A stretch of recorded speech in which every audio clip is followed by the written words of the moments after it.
میں نے علم کو ایسے حاصل کیا جیسے ماں گمشدہ بچے کو ڈھونڈتی ہے کہ تمہارا جو نفس ہے تم اگر اسے خیر میں مصروف نہیں کر لیتے تو یہ تمہیں شر میں مصروف کر لے گا۔ دل زبان کی کھیتی ہے، اس میں اچھی بات کا بیج بو، سارا نہ سہی کچھ نہ کچھ تو اگ ہی آئے گا۔ چونکہ جاہلوں کو اس بات کا یقین ہوتا ہے کہ وہ عالم ہے، اس لیے وہ کسی کی بات نہیں مانتا۔ دنیا کے خزانے سونے سے بھرے جاتے ہیں، تم اپنا خزانہ نیکی سے بھرو۔ دل کو روشن کرنا ہو تو غیر ضروری باتوں سے پرہیز کرو۔ سب کو خوش رکھنا بہت مشکل ہے، اس لیے بس اللہ سے اپنا معاملہ صاف رکھو۔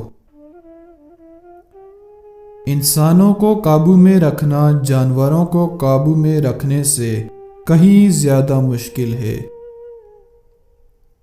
اپنے اوپر سب سے زیادہ ظلم کرنے والا وہ شخص ہے جو ایسے شخص کی عزت کرے جو اس کی عزت نہ کرتا ہو، ایسے شخص سے دوستی کرے جو اسے نفع نہ پہنچاتا ہو، ایسے شخص کی تعریف کرے جو اسے نہ پہچانتا ہو۔ سخاوت دنیا اور آخرت کے عیبوں کو ڈھانپ لیتی ہے۔ جس پر دنیا کی محبت غالب ہو جاتی ہے وہ اہل دنیا کا غلام ہے۔ میں نے کسی شخص کی عزت اگر اس کی حیثیت سے زیادہ کی تو اتنی ہی میری عزت اس کی نظر میں کم ہو گئی۔ مخلوق میں سب سے زیادہ ہمدردی کے قابل وہ ہے جو تنگ حالی کے باوجود ہمت سے زندگی بسر کرتا ہے۔ زندگی استاد سے زیادہ سخت ہوتی ہے، استاد سبق دے کر امتحان لیتا ہے اور زندگی امتحان لے کر سبق دیتی ہے۔ 3 چیزوں کی زیادہ عزت افزائی ذلیل کر دیتی ہے: عورت، خادم اور گورا۔